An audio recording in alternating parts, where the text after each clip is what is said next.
Hello friends, ನಮಸ್ಕಾರ. ಹೇಗಿದ್ದೀರಾ? ನಾನು ಚೆನ್ನಾಗಿದ್ದೀನಿ. ಈ ದಿನ ನಾನು ಶ್ರೀಕೃಷ್ಣ ಪರಮಾತ್ಮನಿಗೆ ಇಷ್ಟವಾದಂತಹ ಸಿಹಿ ಅವಲಕ್ಕಿಯನ್ನು ಮಾಡೋದನ್ನು ಹೇಗೆ ಅಂತ ತೋರಿಸ್ತಾ ಇದ್ದೀನಿ. ಶ್ರೀಕೃಷ್ಣ ಪರಮಾತ್ಮನಿಗೆ ಸಿಹಿ ಅವಲಕ್ಕಿ ಅಂದರೆ ತುಂಬಾ ಇಷ್ಟ. ಏಕೆ ಅಂದರೆ ಸುಧಾಮ ಮತ್ತು ಶ್ರೀಕೃಷ್ಣ ಪರಮಾತ್ಮ ಇಬ್ಬರು ತುಂಬ ಸ್ನೇಹಿತರಾಗಿರ್ತಾರೆ. ಪ್ರಿಯ ಮಿತ್ರನಾಗಿರ್ತಾನೆ ಸುಧಾಮ. ಅವನ ಹತ್ರ ಏನು ಇರೋದಿಲ್ಲ. ಕೃಷ್ಣನ ನೋಡೋದಕ್ಕೆ ಅಂತ ಹೋಗಬೇಕಾದ್ರೆ ಬರಿಗೈನಲ್ಲಿ ಹೇಗೆ ಹೋಗಬೇಕು ಅಂತ ಅಂದ್ಕೊಂಡು ಮನೆಯಲ್ಲಿ ಒಂದಿಷ್ಟೇಷ್ಟು ಅವಲಕ್ಕಿ ಮಾತ್ರ ಇರುತ್ತೆ. ಆ ಅವಲಕ್ಕಿನ ಮಾತ್ರ ತಗೊಂಡು ಒಂದು ಬಟ್ಟೆನಲ್ಲಿ ಗಂಟು ಕಟ್ಕೊಂಡು ತಗೊಂಡು ಹೋಗ್ತಾನೆ. ಆವಾಗ ಅದನ್ನು ತಗೊಂಡೋಗಿ ಶ್ರೀಕೃಷ್ಣನಿಗೆ ಕೊಟ್ಟಾಗ ಅವನು ತೃಪ್ತಿಯಿಂದ ಆ ಅವಲಕ್ಕಿಯನ್ನು ತಿಂತಾನೆ.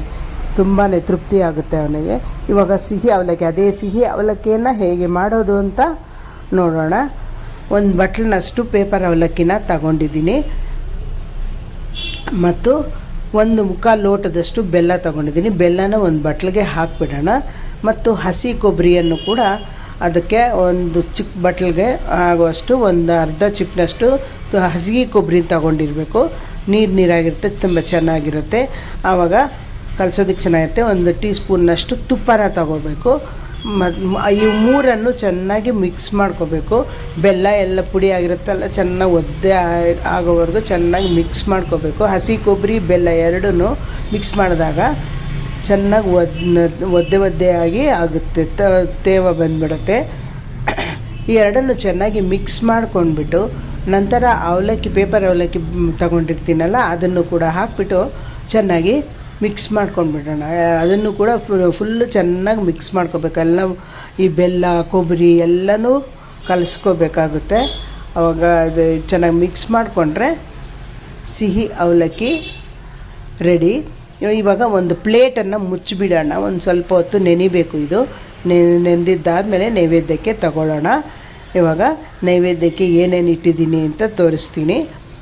ಬಾಳೆಹಣ್ಣನ್ನು ನೈವೇದ್ಯಕ್ಕೆ ಇಟ್ಟಿದ್ದೀನಿ. ನಂತರ ಸಿಹಿ ಅವಲಕ್ಕಿ ನೆಂದಿರೋದಾಗಿದ್ಮೇಲೆ ಅದನ್ನು ಒಂದು ಬಟ್ಲಿಗೆ ಹಾಕೋಣ. ಸಿಹಿ ಅವಲಕ್ಕಿ ಹಾಕಿಬಿಟ್ಟು ಮತ್ತು ಶ್ರೀಕೃಷ್ಣ ದೇವರಿಗೆ ಬೆಣ್ಣೆ ಅಂದರೆ ತುಂಬ ಇಷ್ಟ. ಬಾಲ್ಯದಲ್ಲಿ ಶ್ರೀಕೃಷ್ಣ ಬೆಣ್ಣೆಯನ್ನು ಕದ್ದುಕೊಂಡು ತಿಂತಾ ಇದ್ದಾನೆ, ಕಳ್ತನ ಮಾಡ್ತಾ ಇದ್ದಾನೆ. ಬೆಣ್ಣೆಗೋಸ್ಕರ ಆ ಮನೆಯಲ್ಲಿ ಅವ್ರ ತಾಯಿ ಯಶೋಧಾದೇವಿ ಎಲ್ಲ ಏನಾದರೂ ಮುಚ್ಚಿ ಇಟ್ಟಿದ್ರೆ ಬೆಣ್ಣೆಯನ್ನು, ಅದನ್ನು ಕೂಡ ಆ ತಾಯಿಗೆ ಗೊತ್ತಾಗದ ಹಾಗೆ ತೆಗೆದುಕೊಂಡು ಬೆಣ್ಣೆನ ತಿಂತಾ ಇರ್ತಾನೆ. ಅಷ್ಟು ಇಷ್ಟ ಇರುತ್ತೆ ಆ ಬೆಣ್ಣೆ ಅಂದರೆ ಅವರಿಗೆ. ಅದಕ್ಕೆ ಬೆಣ್ಣೆಯನ್ನು ಕೂಡ ನಾವು ನೈವೇದ್ಯಕ್ಕೆ ಮುಖ್ಯವಾಗಿ ಇಡ್ತೇವೆ. ಈಗ ಶ್ರೀಕೃಷ್ಣನನ್ನು ಬೆಣ್ಣೆ ಕೃಷ್ಣ, ಕಳ್ಳ ಕೃಷ್ಣ ಅಂತ ಕೂಡ ಹೇಳ್ತೇವೆ. ಮತ್ತು ಈಗ ನಾನು ಶ್ರೀರಾಮಚಂದ್ರ ಮತ್ತು ಆಂಜನೇಯ ಸ್ವಾಮಿಗೆ ಶ್ರಾವಣ ಶನಿವಾರದ ಪ್ರಯುಕ್ತ 2 ದೇವರಿಗೆ ಹಲ್ವಾನ ನೈವೇದ್ಯಕ್ಕೆ ಮಾಡಿದ್ದೆ. ಅದನ್ನು ಕೂಡ ನಾನು ನೈವೇದ್ಯಕ್ಕೆ ಇಡ್ತಾ ಇದ್ದೇನೆ. ಪ್ರತಿ ಶನಿವಾರನೂ ನಾನು ಮಾಡ್ತೇನೆ. ಈ ಶನಿವಾರ, ಶ್ರಾವಣ ಶನಿವಾರಕ್ಕೆ ನಾವು ವಿಶೇಷವಾಗಿ ಶ್ರೀಕೃಷ್ಣ ಪರಮಾತ್ಮನ ಗೋಕುಲಾಷ್ಟಮಿ ಪ್ರಯುಕ್ತ ಮತ್ತು ಶ್ರಾವಣ ಶನಿವಾರ 2 ಒಂದೇ ದಿನ ಇರೋದರಿಂದ ಎಲ್ಲವನ್ನು ಮಾಡಿ ನೈವೇದ್ಯಕ್ಕೆ ನಾನು ಇಡ್ತಾ ಇದ್ದೇನೆ. ಇವಾಗ ನಾವು ನೈವೇದ್ಯಕ್ಕೆಲ್ಲ ಅಣಿ ಮಾಡಿದ್ದಾದಮೇಲೆ ದೇವರ ದರ್ಶನವನ್ನು ಮಾಡೋಣ. ಅಂದರೆ ನಾನು ಮನೆಯಲ್ಲಿ ಮಾಡಿರುವಂತಹ ಪೂಜೆಯನ್ನು ನೋಡಿ ಆನಂದಿಸಿ ಶ್ರೀಕೃಷ್ಣ ಪರಮಾತ್ಮನನ್ನು ಮತ್ತು ಶ್ರೀರಾಮಚಂದ್ರ ಆಂಜನೇಯ ಸ್ವಾಮಿಯ ದರ್ಶನವನ್ನು ಮಾಡಿ. ಹರೇ ರಾಮ ರಾಮ ರಾಮ ಹರೇ ಹರೇ, ಹರೇ ಕೃಷ್ಣ ಕೃಷ್ಣ ಕೃಷ್ಣ ಹರೇ ಹರೇ. ಹರೇ ರಾಮ ರಾಮ ರಾಮ ಹರೇ ಹರೇ, ಹರೇ ಕೃಷ್ಣ ಕೃಷ್ಣ ಕೃಷ್ಣ ಹರೇ ಹರೇ.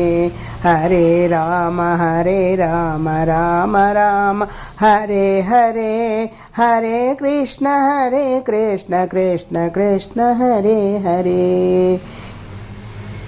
ಈ ವಿಡಿಯೋ ನಿಮಗೆ ಇಷ್ಟ ಆದಲ್ಲಿ ಲೈಕ್ ಮಾಡಿ, ಶೇರ್ ಮಾಡಿ, ಕಮೆಂಟ್ ಮಾಡಿ, ಸಬ್ಸ್ಕ್ರೈಬ್ ಮಾಡಿ. ಈ ವಿಡಿಯೋ ನೋಡಿದ್ದಕ್ಕಾಗಿ ತುಂಬ ಧನ್ಯವಾದಗಳು. ಜೈ ಶ್ರೀರಾಮ್, ಜೈ ಆಂಜನೇಯ, ಜೈ ಭೋಲೋ ಶ್ರೀ ಕೃಷ್ಣ ಪರಮಾತ್ಮ ಕಿ ಜೈ.